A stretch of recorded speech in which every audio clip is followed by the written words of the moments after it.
You know that feeling when you see something happening and your gut tells you to look away, to just keep driving, to mind your own business?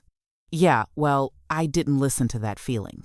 And what I saw that Tuesday afternoon in a dusty parking lot outside Barstow, California, changed everything I thought I knew about courage, about brotherhood, and about what happens when you mess with the wrong old man.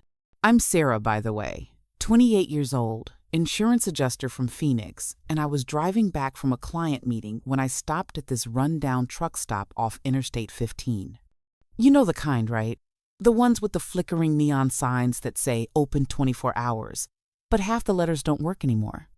The kind where the bathrooms make you want to hold it until the next state. But I needed coffee. Bad. I'd been on the road for 6 hours and my eyes felt like sandpaper. The parking lot was mostly empty. Just a few big rigs lined up like sleeping giants, a couple of dusty sedans, and this old Chevy pickup truck that had seen better days. Probably seen better decades, if I'm being honest. It was parked near the entrance, and that's where I saw him. The old man.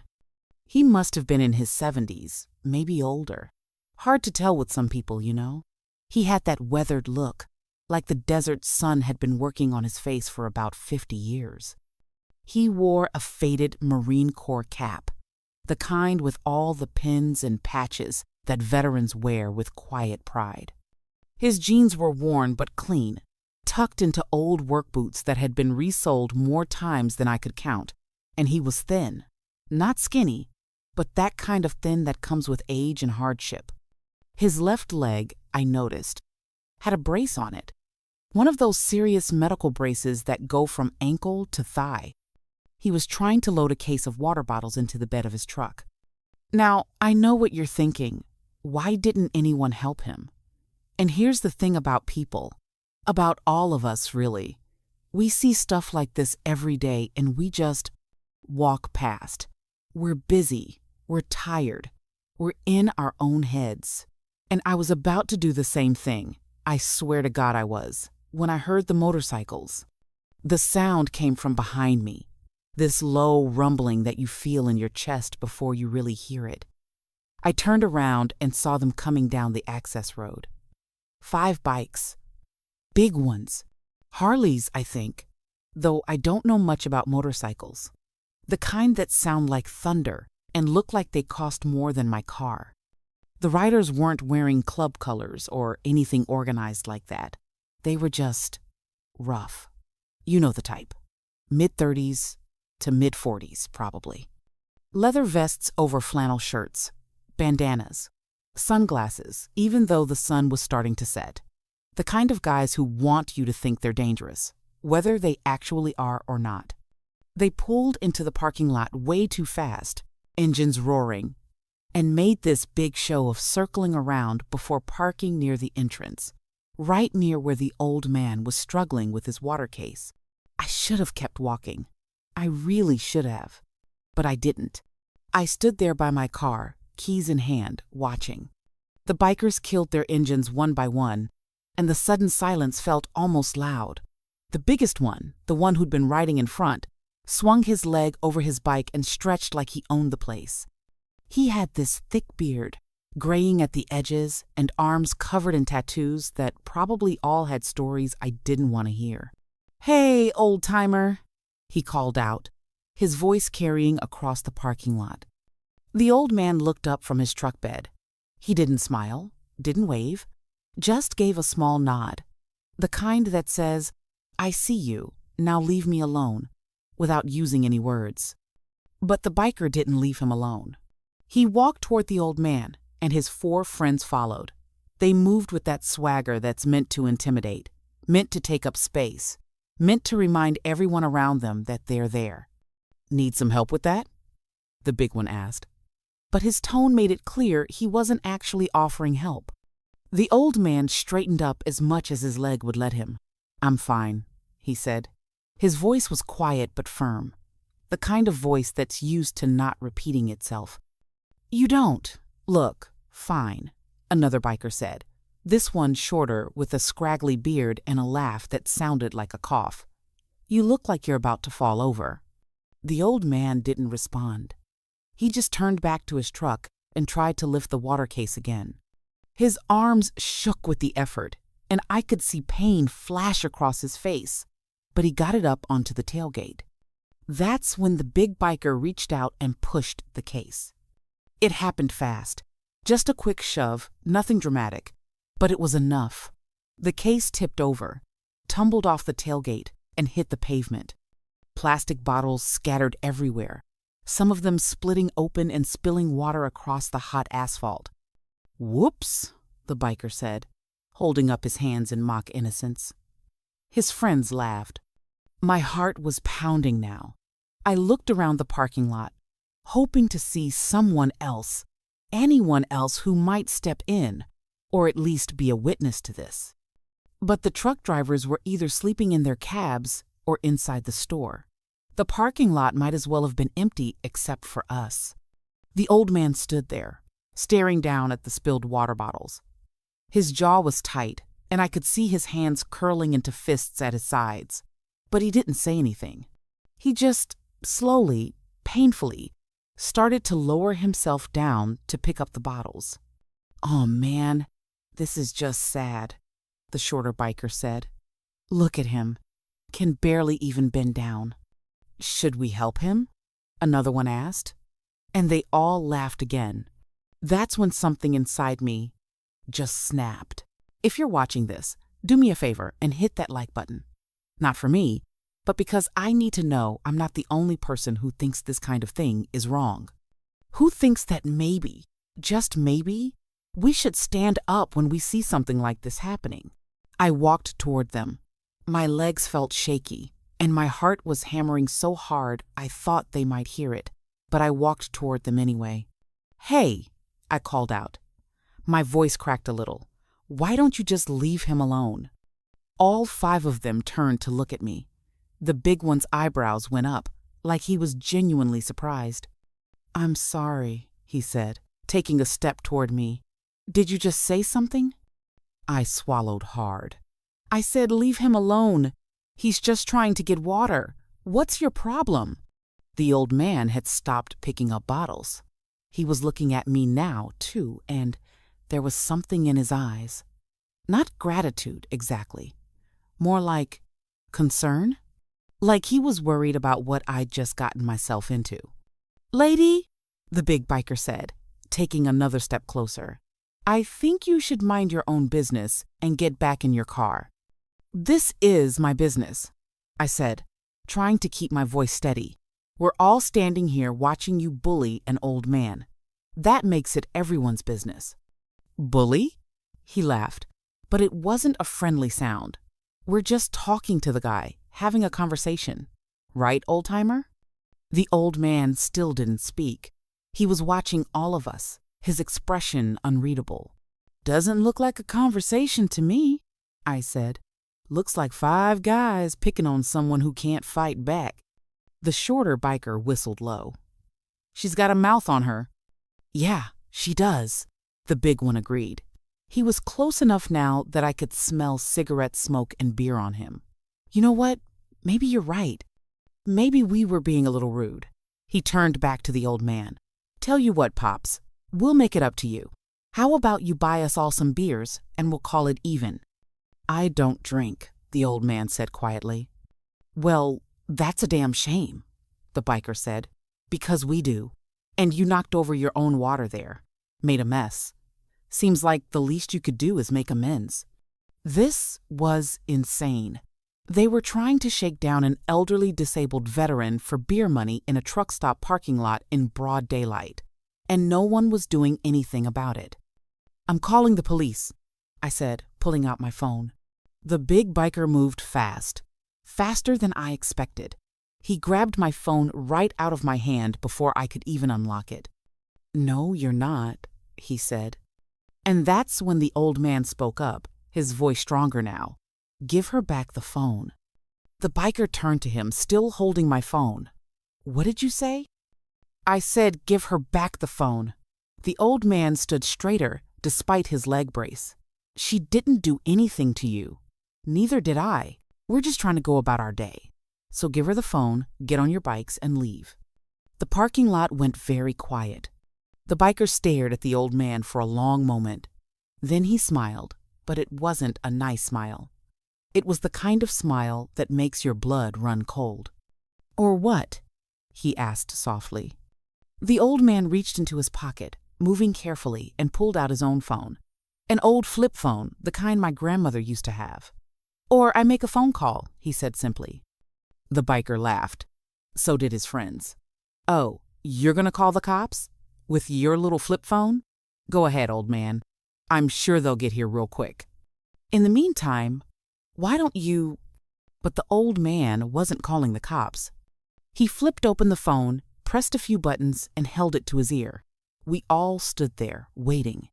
I was shaking now, wondering what the hell I'd gotten us both into, wondering if this was going to turn violent, wondering if I should just run.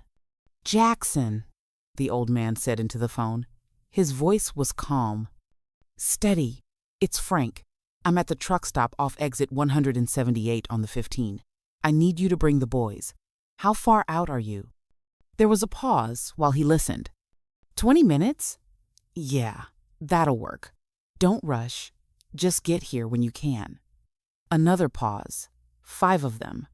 Maybe they're 30s, 40s. On bikes. He looked at the big biker as he said this, his eyes hard. "Yeah, that kind." He hung up. The biker was still smiling, but it looked a little less confident now. "Who was that? Your grandson? Your nurse?" The old man carefully put his phone back in his pocket. "Someone you're going to meet in about 20 minutes, he said. "So you have a choice. You can give this young lady her phone back, apologize, and leave, or you can stay and find out what happens when you mess with the wrong old man." And the way he said it, God, the way he said it, made me believe him. But the biker just laughed again. "We're not going anywhere, Pops. In fact, I think we're going to—" He didn't get to finish that sentence, because that's when we heard it. In the distance, from back toward the highway, came the sound of engines. Not motorcycles this time. Trucks. Multiple trucks. Moving fast.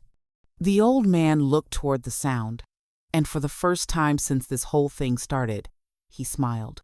The sound of those engines got louder, closer, and I watched the big biker's face change, just a little. Just enough that I could see doubt creeping in around the edges of that cocky smile. "Who the hell did you call?" he asked the old man. Frank, that's what he'd called himself on the phone, just stood there with his arms crossed. Well, as crossed as they could be, given his age and his leg. He didn't answer. Just kept looking toward the highway access road where the sound was coming from. The shorter biker shifted his weight. "Boss, maybe we should—" "Shut up," the big one snapped. "We're not going anywhere because some old guy made a phone call." But I could hear it in his voice. He wasn't as sure anymore. 20 seconds passed. 30. The engine sounds grew into a roar, and then 3 vehicles came flying into the parking lot. Not speeding, exactly, but moving with purpose, you know? The kind of driving that says, "We're here and we mean business." They were pickup trucks. Big ones. Ford F-250 I think. Though again, I'm not great with vehicles. Black and dark blue. They pulled in fast and formed this sort of semicircle around us, their engines still running. The headlights weren't on since it wasn't quite dark yet, but the sun was low enough that everyone was backlit, turning into silhouettes. The engines cut off one by one. Doors opened, and men started getting out.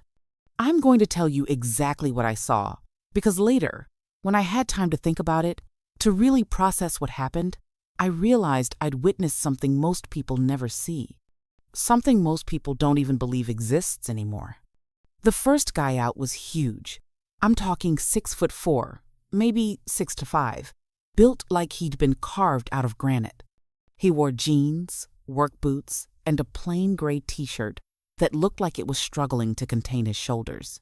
His hair was cut military short, and he had a beard that was neat and trim. As he walked toward us, I noticed the way he moved, smooth, controlled, like every step was calculated. Behind him came more men, 6 of them in total, climbing out of the 3 trucks. All of them had that same look, that same bearing. Different heights, different builds, but they all moved the same way. They all had the same look in their eyes, alert, aware, ready. And they were all wearing something that made my stomach flip. T-shirts. Just regular T-shirts, most of them. But on those shirts, I could see Navy SEAL tridents. Some of the shirts said it outright. SEAL Team 3, Naval Special Warfare. One guy had a shirt that just said, "The only easy day was yesterday." Oh my God, I thought. Oh my God. The big guy in the gray shirt reached us first. He walked right past the bikers like they weren't even there and went straight to Frank. "Gunny?" he said, and his voice was deep and rough.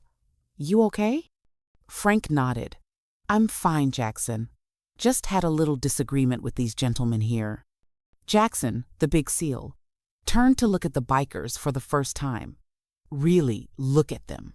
And I watched all 5 of those tough guys, the ones who'd been so confident just minutes ago, physically shrink back. Not a lot, not like they turned and ran or anything. But their body language changed. Their shoulders came in, their chins dropped just a fraction. The big biker tried to recover. "Hey man, I don't know what this old guy told you, but we were just—" "He didn't tell me anything," Jackson said calmly. "He just said he needed us. That's all I need to know." Another SEAL stepped up, this one leaner, with close-cropped blonde hair and sharp blue eyes that seemed to see everything at once. He looked at me, then at my phone in the big biker's hand. "That your phone?" he asked me. I nodded, not trusting my voice. He turned to the biker. "Give it back." "Listen, man, we don't want any trouble." "Then give her the phone." The biker looked at his friends, looked at the 7 SEALs standing there, looked at the phones several of them were casually holding, no doubt recording everything. And he handed me my phone. "There," he said. "No harm done, right? We were just messing around." "Messing around," Jackson repeated slowly. He looked at Frank. "Gunny, what exactly were they messing around with?" Frank picked up one of the water bottles from the ground. They knocked over my water, made this young lady uncomfortable when she tried to help, threatened to keep her phone. He said it all very matter-of-factly, like he was giving a report, which, I realized, he probably was. Jackson nodded slowly. Then he did something I didn't expect. He smiled. But it wasn't a friendly smile. It was the kind of smile a shark might have. "Here's what's going to happen," he said to the bikers. "First, you're going to apologize to the lady." The big biker's jaw clenched. "Man, who do you think you—" "Second," Jackson continued, his voice never rising, never getting aggressive, but somehow getting more intimidating. "You're going to buy the gunny here 2 cases of water to replace the one you damaged. Third, you're going to get on your bikes and leave. And fourth, you're going to remember this moment the next time you think about messing with someone who can't defend themselves." "And if we don't?" the biker asked, but his voice had lost most of its edge. Jackson's smile widened. "Then we have a problem. And trust me, you don't want to have a problem with us." Another SEAL, this one with dark skin and a scar running down his left cheek, stepped forward. "We've got all your license plates," he said, holding up his phone. "Got your faces too. Crystal clear video. So even if you leave now, we know who you are." A 4th SEAL, older than the others with gray in his beard, added, "My brother's a cop in San Bernardino. Another buddy works for the DA's office. Just saying. If you're still watching this, please leave a comment and let me know if you would have stood up to those bikers like I did, or if you would have kept walking. Because I need to know. I need to know if what I did was brave or just stupid. Hit that subscribe button too, because what happens next is going to blow your mind. The bikers looked at each other. I could see them having a whole conversation without words. The big one's hands were curling into fists, then unclenching. The shorter one was literally sweating now, drops running down his face despite the cooling evening air. "Fine," the big biker finally said. "Fine. We'll apologize." He turned to me, and I could see how much it cost him to do this, how much his pride was screaming at him not to. "Sorry," he muttered, "for taking your phone." "And for scaring her," Jackson prompted. "And for scaring you." It was the most insincere apology I'd ever heard, but I just nodded. I didn't trust myself to speak. My whole body was shaking now with adrenaline, with relief, with about 12 other emotions I couldn't even name. The biker turned to Frank. "Sorry for the water." Frank just looked at him. Didn't accept the apology, didn't reject it, just looked. "Now the water," Jackson said. "2 cases." "Are you serious?" The shorter biker burst out. "Do you know how much—" Jackson took one step toward him. Just one. And the biker shut up instantly. "2 cases," Jackson repeated. "Right now." The bikers looked at each other again. Then the big one reached into his pocket, pulled out a wallet, and threw it at the shorter one. "Go buy the damn water, Kyle." Kyle caught the wallet, shot a hateful look at all of us, and stalked toward the truck stop entrance. We all stood there in this incredibly tense silence while he was gone. The SEALs didn't move, didn't talk to each other, just stood there, watching, waiting. And the bikers stood there too, looking at the ground, at their bikes, at anything but the men surrounding them. I looked at Frank, really looked at him for the first time. He still had that calm expression, but I could see something else now. Satisfaction, maybe? Or just peace. Like this was the most natural thing in the world, calling in Navy SEALs to deal with parking lot bullies. Kyle came back 5 minutes later with 2 cases of water. He practically threw them at Frank's feet. "There. Happy?" Jackson picked up both cases like they weighed nothing and gently set them in the bed of Frank's truck. "Now leave," he said simply. The bikers didn't need to be told twice. They walked to their motorcycles, mounted up, started the engines. The big one looked back once, his face twisted with anger and humiliation. And for a second, I thought he might say something, but he didn't. They just revved their engines loud, making one last show of bravado, and peeled out of the parking lot. We watched them go, watched until they were back on the highway and disappearing into the distance. Then Jackson turned to Frank and his whole demeanor changed. The intimidating warrior vanished, replaced by something gentler. Worried, even. "Gunny, are you sure you're okay? They didn't hurt you?" "I'm fine, Jackson," Frank said. But his voice was tired now. "Just made me mad more than anything." "You shouldn't be out here alone," the blonde SEAL said. "Not with your leg." "I'm not an invalid, Phillips," Frank replied, but there was affection in his voice. "I can still get my own groceries." "Yeah, but—" "He's right though, Gunny," another SEAL chimed in. "You need anything, any of us will get it for you. You know that." Frank sighed. "I know, but I need to do things for myself when I can. You boys understand that." They nodded, all of them, and I realized I was watching something really private, really special. This wasn't just about what had happened today. This was about something deeper. Something with history. Jackson noticed me then, really noticed me. "Ma'am, I'm sorry you got caught up in this. Are you okay?" I laughed, and it came out a little hysterical. "Am I okay? I just watched Navy SEALs face down bikers in a truck stop parking lot because I couldn't mind my own business. I don't know what I am." Phillips smiled at that. "You did good, standing up for the Gunny. That took guts." "Or stupidity," I said. "I haven't decided which yet. Little of both, probably. Jackson said, but he was smiling too. Then he turned to Frank. We're following you home, all of us, and don't argue. Jackson, not arguing, Gunny. We're following you home. Frank looked at all of them, at these huge, capable, dangerous men who were looking at him with such obvious love and respect, and he nodded. All right, but no fussing once we get there.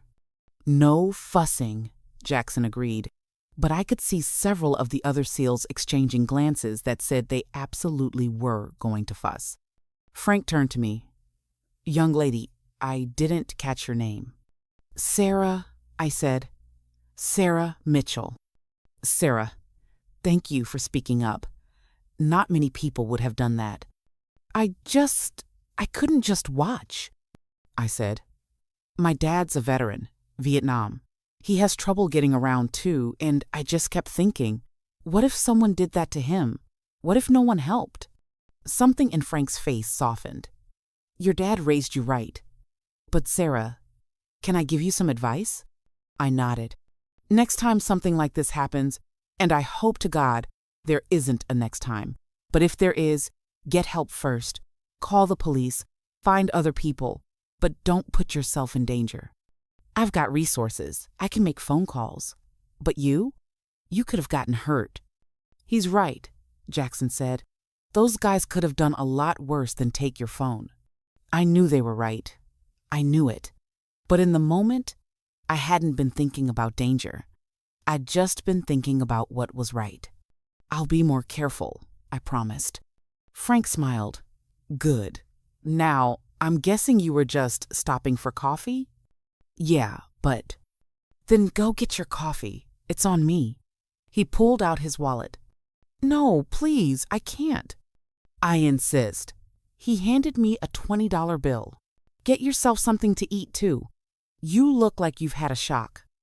I took the money because I could tell it was important to him. Thank you. Thank you, he said. Then he climbed carefully into his old pickup truck, and the SEALs started heading back to their vehicles. I stood there for a moment, watching them, and my mind was spinning with questions. How did Frank know these men? Why did they call him Gunny? What was their history? And why did they drop everything and drive out here just to be called? Jackson must have seen the questions on my face because he paused before getting in his truck. Ma'am, he called out. You're wondering about the Gunny, aren't you? I nodded. He walked back over to me, and his expression was serious now. Frank Morrison, Gunnery Sergeant, United States Marine Corps. 3 tours in Vietnam. Silver Star, Bronze Star, Purple Heart. He saved my life in Afghanistan back in 2009. Pulled me out of a burning vehicle after an IED hit us. Broke his leg doing it. That's why he has the brace now. Wait, I said, my brain trying to process this. He was in Vietnam and Afghanistan? He was a civilian contractor by then, Jackson explained, training Afghan forces. But yeah, the man's a legend. And when a legend calls, you answer. Every time, no matter what. He started to walk away again, then stopped and turned back. Sarah? What you did today?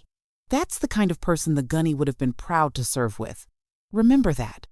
Then he got in his truck, and all 3 vehicles followed Frank's old Chevy out of the parking lot. I stood there alone, watching them go, my hands still shaking, holding a $20 bill from a hero I didn't even know existed 5 minutes ago. And that's when I realized something. This story, whatever it was, wasn't over. I had questions. So many questions. And somehow I knew I was going to find answers. I pulled out my phone and did something I'd never done before. I took down the license plate number from Frank's truck. The old Chevy's plate was easy to remember. Vet 1967. Then I went inside, got my coffee, and sat in my car for an hour, just thinking. About courage, about standing up, about the invisible threads that connect us all, the veterans who walk among us, carrying stories we'll never know unless we ask. And I decided something right then and there. I was going to ask. I was going to find Frank Morrison, and I was going to learn his story. But what I didn't know, what I couldn't have known sitting there in that parking lot with my cooling coffee, was that Frank's story was bigger than I ever imagined. Bigger and sadder and more beautiful than anything I could have guessed. And in exactly 3 days, I would understand why those Navy SEALs dropped everything to come when he called. Because Frank Morrison wasn't just a hero. He was a dying hero, and he had one final mission to complete. I didn't sleep that night. Couldn't. Every time I closed my eyes, I saw Frank standing there in that parking lot, his hands shaking as he tried to lift that water case, and then later, that look on his face when Jackson and the others showed up. Pride mixed with something else. Something I couldn't quite name at the time, but that kept me staring at my ceiling at 2 in the morning. By Wednesday morning, I'd made up my mind. I called in sick to work. First time in 3 years, I'd used a sick day for something that wasn't actually being sick, but I didn't care. I had to know. I had to understand what I'd witnessed. The problem was, I didn't know where Frank lived. All I had was a license plate number and a name. So I did what any reasonable person would do in 2025. I started searching. Frank Morrison, Marine Vietnam veteran. I typed it into Google and got about 10,000 results. Turns out Frank Morrison is a pretty common name, and a lot of Marines served in Vietnam. I tried adding Silver Star and Bronze Star to the search. That narrowed it down, but I still couldn't be sure I had the right guy. Then I remembered what Jackson had said. Afghanistan, 2009. Civilian contractor. That was more specific. I spent 4 hours going through news articles, military databases, anything I could find online. And finally, I found something. A small article from a military news website dated April 2009. Civilian contractor honored for heroism in Afghanistan. My heart started pounding as I read it.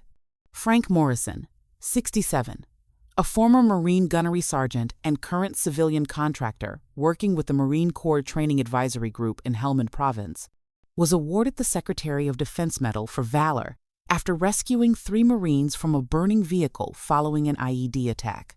Morrison sustained severe injuries to his left leg during the rescue, but refused medical evacuation until all wounded personnel had been stabilized. "He's old Corps," said Captain James Richardson. "The kind of Marine they don't make anymore. He put those young men before himself without a second thought." I read it 3 times.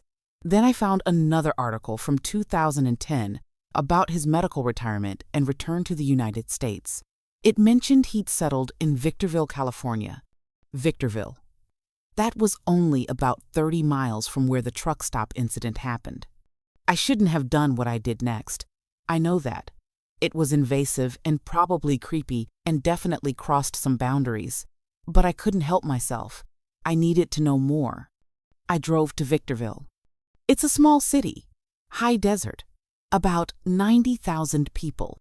Not tiny, but small enough that a decorated Marine veteran might be known at the local VFW, or American Legion.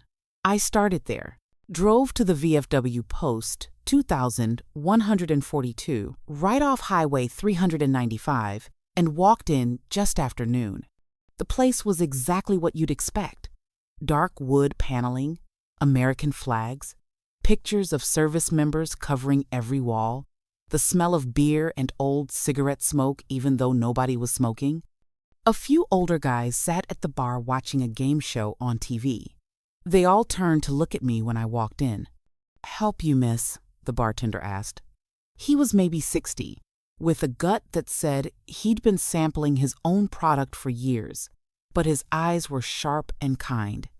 "I'm looking for someone," I said. "Frank Morrison, Gunnery Sergeant, Marines. I was told he might come here sometimes." The bartender's expression changed immediately. Got guarded. "Who's asking?" "My name's Sarah Mitchell. I met him yesterday at a truck stop off the 15. There was a situation with some bikers, and I just wanted to check on him, make sure he's okay." One of the old guys at the bar turned around fully now. He wore a Navy veteran cap and had hearing aids in both ears. "You the girl who stood up for Frank?" I blinked. "How did you—" "Jackson called me last night," the old man said. "Told me the whole story. Said some young lady with more guts than sense got in the middle of it." He smiled. "That you?" "I guess so," I said. The bartender's expression softened. "Frank's not here. He doesn't come around much anymore. Not since." He trailed off, looked at the Navy vet. "Not since he got sick," the old man finished. "Name's Bill, by the way. Bill Patterson. Served with Frank back in '68. Cantien." He said it like I should know what that meant. I didn't, but I nodded anyway. "Is he okay?" I asked. "Frank, I mean, is he all right?" Bill and the bartender exchanged a look. Then Bill gestured to the empty stool next to him. "Sit down, Sarah. Let me buy you a drink and tell you about Frank Morrison." I sat. The bartender poured me a Coke without asking, and Bill took a long sip of his beer before he started talking. "Frank's dying," he said simply. "Pancreatic cancer, stage 4. They found it about 6 months ago, but by then it had already spread. Doctors gave him 3 months. That was 5 months ago." My stomach dropped. "Oh my God." "Yeah," Bill said. "Frank's tough, though. Toughest Marine I ever knew. And I knew a lot of Marines. He's been fighting it hard, but the last few weeks, he's gone downhill fast. Lost probably 40 pounds. Can barely keep food down most days. That's why we were all surprised when Jackson said he was out driving yesterday, getting his own groceries. He said he needed to do things for himself." I remembered out loud. "That's Frank," the bartender said. "Stubborn as they come. Won't let anybody help him if he can avoid it." "But those SEALs?" I said. "Jackson and the others. They came so fast, like they were waiting for his call." Bill smiled sadly. "They were. Not literally, but yeah, they were. See, Frank's got no family, never married, no kids. The Corps was his family, and then later, those boys he trained became his family. Jackson, Phillips, Rodriguez, all of them. Frank saved their lives more than once, and now they're trying to return the favor by making sure his last days are, I don't know, bearable, meaningful, something." I felt tears stinging my eyes. "That's why he called them. Not because he couldn't handle the bikers himself, but because he wanted to see them," Bill finished. "Because every chance to see those boys might be his last chance. And because Frank Morrison has never backed down from a bully in his entire life, and he wasn't about to start now, even if he is dying." We sat in silence for a minute. The game show played on the TV. Someone laughed at something the host said. Life just kept going, even though I felt like it should have stopped for a second to acknowledge what I was learning. "Where does he live?" I asked quietly. "I'd like to visit him, if that's okay." Bill looked at me carefully. "Why? You don't know him. Yesterday was the first time you met." "I know," I said. "But I can't stop thinking about him, about what I saw. And I just feel like maybe I'm supposed to know his story. Does that sound crazy?" "Little bit," Bill admitted. "But Frank would probably like the company. He gets lonely out there by himself, even if he won't admit it." He pulled out his phone, scrolled through his contacts, and wrote an address on a napkin. "This is his place. Little house on the east side of town. But Sarah, I'm going to tell you something important before you go see him." I waited. "Frank doesn't like pity, hates it, actually. You go there feeling sorry for him, he'll throw you out. You go there treating him like he's already dead, he'll do the same. You want to visit Frank Morrison, you treat him like the warrior he is. With respect, with dignity. You understand?" I nodded. "I understand." Bill handed me the napkin. "Good. Tell him Bill sent you. Tell him Bill says he still owes me $20 from a poker game in 1969. I took the napkin, finished my Coke, and thanked them both. As I walked to the door, the bartender called out, "Sarah? Thank you. For yesterday. For giving a damn when you didn't have to." I drove to Frank's house with my heart hammering. The address led me to a small neighborhood on the eastern edge of Victorville, where the town starts giving way to empty desert. The houses were modest, mostly single-story ranches from the 70s and 80s, with desert landscaping and chain-link fences. Frank's house was at the end of a cul-de-sac. Small, tan stucco with a brown trim. An American flag hung by the front door, and his old Chevy pickup sat in the driveway. The yard was neat but simple, just gravel and a few hardy desert plants that didn't need much water. I sat in my car for 5 minutes, trying to work up the courage to knock on his door. What was I even going to say? "Hi, I'm the girl from yesterday, and I stalked you online and tracked down your house because I'm nosy and can't mind my own business." But before I could make up my mind, the front door opened. Frank stood there, leaning heavily on a cane I hadn't seen him use yesterday. He looked smaller somehow, frailer. He wore sweatpants and a faded Marine Corps t-shirt, and even from the car I could see how thin he'd gotten, how the cancer was eating him up from the inside. He looked directly at my car, at me, and he waved. My hands were shaking as I got out and walked up his driveway. "Hello, Sarah," he said when I reached the door. "How did you know it was me?" He smiled slightly. "Jackson sent me a picture last night. Said I should know who my guardian angel was." He stepped back from the door. "Come in. I just made coffee." Well, I say made. I pushed a button on a machine, but it's hot and it's coffee. His house was small but immaculate. Living room with an old couch and a recliner, both facing a modest TV. Pictures everywhere. Frank in uniform, young and strong. Frank with other Marines, arms around each other, grinning. Frank with Jackson and the other SEALs, more recent pictures. A flag case on the wall with a folded flag inside. Challenge coins in a display case. A rifle mounted over the fireplace. A life lived in service. "I'm sorry for showing up like this," I said as he slowly made his way to the kitchen. "I know it's weird. I needed to know you were okay." "I'm not okay," Frank said, matter-of-factly, as he poured 2 cups of coffee. "I'm dying. But I assume you already figured that out. Or Bill told you. He give you my address?" "Yeah. He said to tell you that you still owe him $20 from a poker game in 1969. Frank laughed. Really laughed. And it turned into a cough that made him grab the counter. When he recovered, he was still smiling. "I paid that son of a gun back in 1972. He just likes bringing it up." He handed me a cup. "Cream and sugar on the counter if you want it." We sat in his living room, me on the couch, him in his recliner. For a minute, we just drank our coffee in silence. "Why are you really here, Sarah?" Frank asked finally. I thought about lying, about saying something polite and easy, but something about Frank made me want to tell the truth.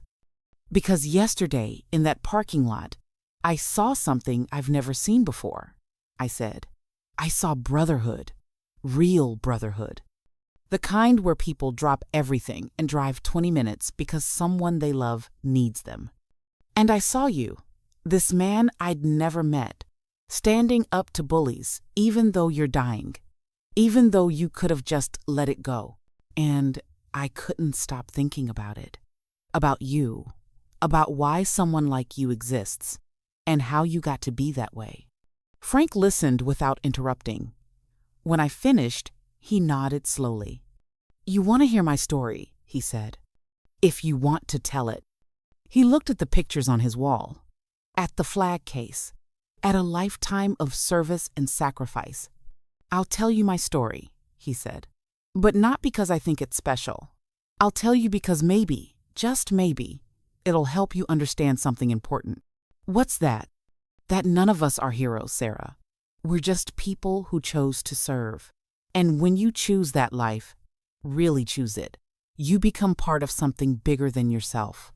You become part of a brotherhood that doesn't end when you take off the uniform. It doesn't end when you get old. It doesn't even end when you're dying. If you're still with me, if you've made it this far in this story, please hit that like button and leave me a comment telling me what brotherhood means to you. Because I think Frank's about to teach us all something we desperately need to learn. Frank shifted in his chair, grimaced with pain, and started talking. I joined the Marines in 1966, 17 years old. Lied about my age because I was actually 16, but the recruiter didn't look too hard at my paperwork. Vietnam was escalating, and they needed bodies. I was one of thousands of stupid kids who thought war would be an adventure. He paused to sip his coffee. I got to Vietnam in April of '67, assigned to 1st Battalion, 9th Marines. The Walking Dead, they called us, because we took so many casualties. They sent us to Con Thien, right up near the DMZ. You know what Con Thien means in Vietnamese? I shook my head. Hill of Angels. But we called it Hell on Earth. The North Vietnamese pounded us with artillery every day. Every single day. You couldn't dig a hole deep enough to feel safe. Couldn't sleep without wondering if the next round had your name on it. His eyes were far away now, seeing things I couldn't imagine. I lost half my platoon in the first 3 months. Kids I trained with, laughed with, shared my rations with. Gone. Just gone. And I kept asking myself, why am I still here? Why am I still alive when better men than me are dead? Did you ever find an answer? I asked softly. Yeah, he said, but not until much later. Not until I realized that I was still alive because I had a job to do, not just in Vietnam, but after, training the next generation, making sure they had the skills to survive, making sure they knew what brotherhood really meant. He told me about the rest of his time in Vietnam, about firefights that lasted days, about friends who died in his arms, about coming home to a country that hated him for serving, about spending 20 more years in the Marines, teaching young recruits, passing on his knowledge. And then he told me about Afghanistan. I was 67 years old, he said, retired, supposed to be fishing or playing golf or whatever the hell old men do. But the Corps needed contractors to train Afghan forces, and they asked if I'd go. And I said yes, because that's what you do. When your brothers need you, you show up. That's when you met Jackson, I said. That's when I met all of them. Jackson, Phillips, Rodriguez, Thompson, Martinez, Chen. They were attached to our unit as security. Young SEALs, cocky as hell, thought they knew everything. He smiled. Reminded me of myself at that age.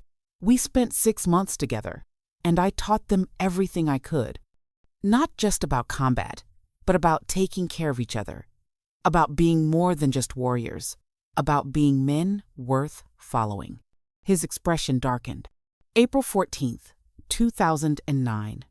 We were driving back from a training mission. Jackson was driving. I was in the passenger seat. 3 other Marines in back. We hit an IED, big one. The truck flipped, caught fire. I got thrown clear somehow, landed 20 feet away, broke my leg in 3 places, but those boys were still in that truck. He stopped talking. His hands were shaking now, gripping the coffee cup so hard I thought it might break. Frank, I said gently, you don't have to. No, I want you to hear this. I need you to hear this. He took a breath. I crawled back to that truck. Couldn't walk, so I crawled. Got to Jackson first. He was pinned behind the wheel, unconscious, smoke everywhere. I pulled him out, went back for the others, got all 5 of them out before the ammunition started cooking off. Bullets flying everywhere from the heat. And then I just sat down. Couldn't do any more. My leg was destroyed. I'd breathed in so much smoke I couldn't stop coughing. But they were alive. All 5 of them were alive. That's when you got the medal, I said. That's when I got the hardware, he corrected. But that's not why I did it. I did it because those were my boys, my responsibility. And you don't leave your boys behind, ever. We sat in silence for a long moment. Outside, a neighbor's dog barked. A car drove past. Normal life happening while we sat in this small house talking about heroism and sacrifice and brotherhood. They've been coming to see me every week since I got diagnosed, Frank said quietly. All of them.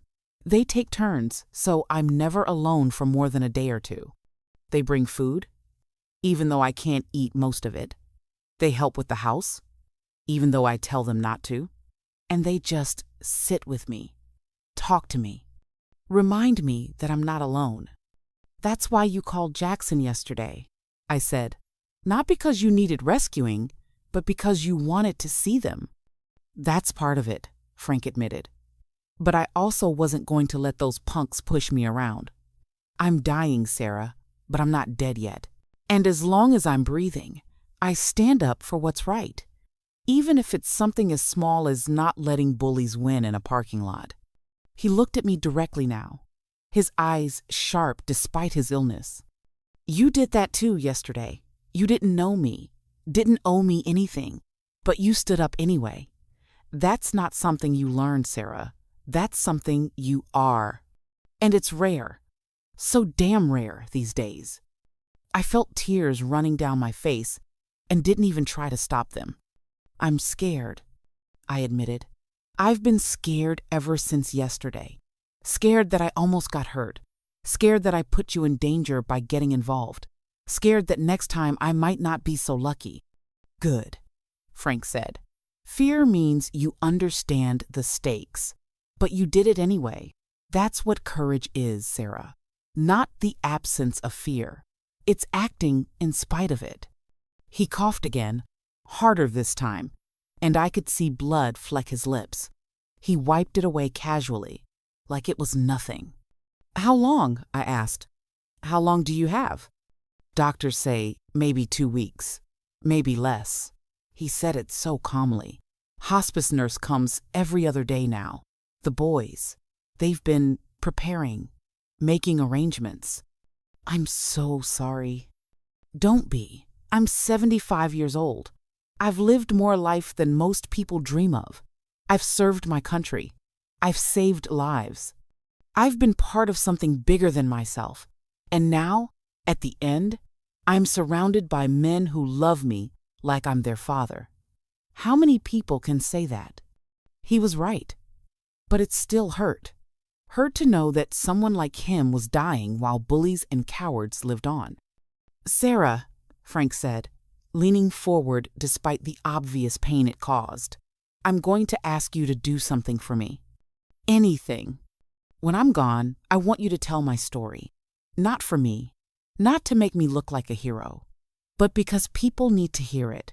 They need to understand what service means, what brotherhood means, what it looks like to live for something bigger than yourself. I don't know how, I said. I'm just an insurance adjuster. I'm nobody special. You're someone who stood up when it mattered, Frank said. That makes you exactly the right person. And that's when I realized what I had to do. Why I'd really come here. Why I couldn't stop thinking about Frank Morrison. I pulled out my phone. Frank, I said, would you let me record your story? All of it?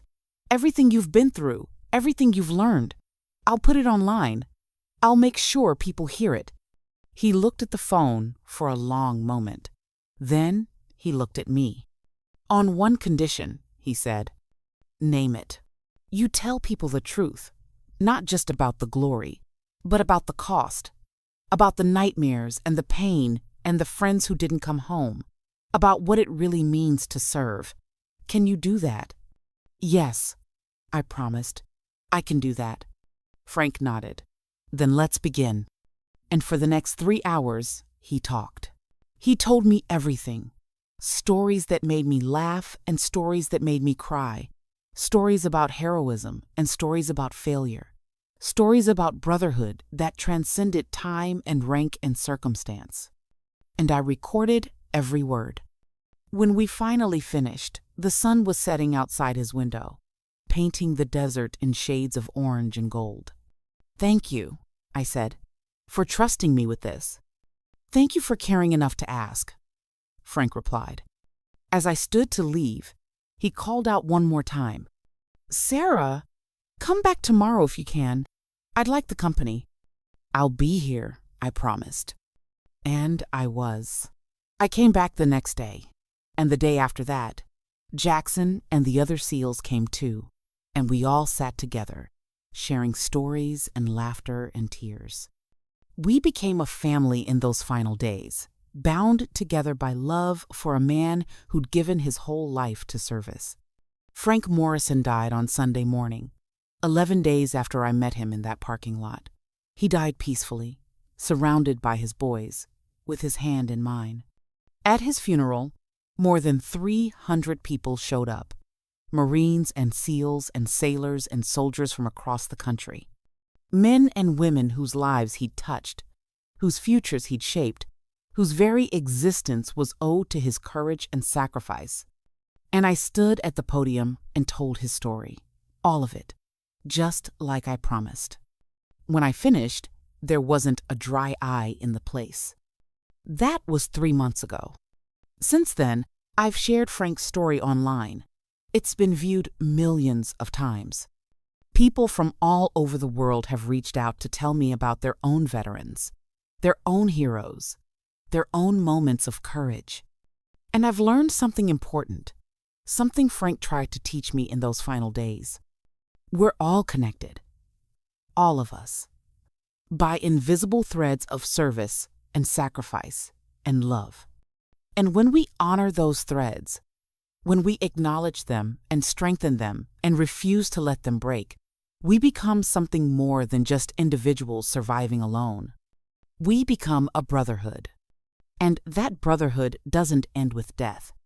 It lives on in the stories we tell and the lives we touch, and the courage we find when we're called to stand up for what's right. Even if we're scared, even if we're just one person in a parking lot facing down 5 bikers, even if all we have is our voice and our conviction and our refusal to look away, Frank Morrison taught me that. And now I'm teaching it to you. So here's what I want you to do. I want you to find a veteran, A-N-Y veteran, your grandfather, your neighbor, the guy who bags groceries at your local store, and I want you to thank them. Really thank them. And if they're willing, I want you to ask them their story. Because stories like Frank's are disappearing. That generation is dying off. And if we don't preserve these stories now, if we don't honor these lives now, they'll be lost forever. Don't let that happen. Be the person who stands up. Be the person who listens. Be the person who cares. And if you see something wrong happening, even something small, even something that isn't your problem, stand up anyway. Because that's what Frank would have done. That's what heroes do. Thank you for watching. Thank you for listening. And thank you for honoring the memory of Gunnery Sergeant Frank Morrison, United States Marine Corps. If this story moved you, please share it. Let Frank's legacy live on. Semper Fi Gunny. We'll take it from here. Comment Part 2.